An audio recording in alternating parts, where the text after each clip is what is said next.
Parliament ఎన్నికల్లో BRS party పోటీదారు కానే కాదని డిపాజిట్లు గల్లంతవ్వడం తథ్యమని బీజేపీ జాతీయ ప్రధాన కార్యదర్శి ఎంపీ బండి సంజయ్ కుమార్ అన్నారు. బీఆర్ఎస్ పార్టీని ప్రజలు ఓడించినా కేసీఆర్ కొడుకుకు అహంకారం తగ్గలేదని, ఇంకా అధికారంలో ఉన్నట్లుగా భ్రమలో ఉంటూ మాట్లాడుతున్నాడని విమర్శించారు. స్వేదపత్రం అంటూ అక్షరాలు మార్చి కాంగ్రెస్ బీఆర్ఎస్ పార్టీలు పత్రాలు రిలీజ్ చేసుకుంటున్నాయని ఎద్దేవా చేశారు. బీఆర్ఎస్ పార్టీ పాలనలో ఒక్క రేషన్ కార్డు కూడా ఇవ్వలేదు.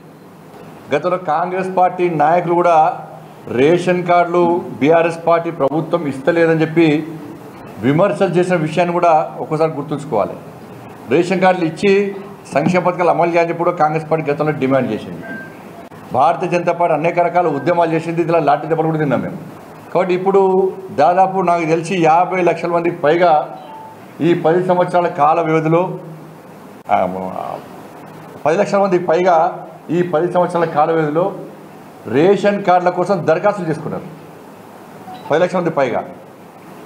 నాకు తెలిసి కరీంనగర్ పార్లమెంట్ పరిధిలో 50,000కు పైగా వాళ్ళు దరఖాస్తులు చేసుకున్నారు. కాబట్టి ఈ రేషన్ కార్డులను ముందు ఇచ్చే ప్రయత్నం చేయాలి. ఈ 10 లక్షల మందికి పైగా ఇంకా దరఖాస్తులు ఇచ్చినే 10 లక్షల మంది, ఇంకా దరఖాస్తులు చేసుకున్న వాళ్ళు చాలామంది ఉన్నారు. అర్హులైన పేదలందరికీ ముందుగా రేషన్ కార్డులు యుద్ధ ప్రాతిపదికన ఇవ్వాల్సిన బాధ్యత కాంగ్రెస్ పార్టీ ప్రభుత్వం మీద ఉంది. యుద్ధ ప్రాతిపదికన రేషన్ కార్డులు వెంటనే ఇవ్వడము, మళ్ళీ ఆ పేరు చెప్పి మళ్ళీ 100 రోజులు దాటించే ప్రయత్నం చేయకుండా, అలాంటి దరఖాస్తులు ఉన్నాయి. కొత్తగా దరఖాస్తులు చేసుకునే వారికి వెంటనే అవకాశం ఇవ్వాలి.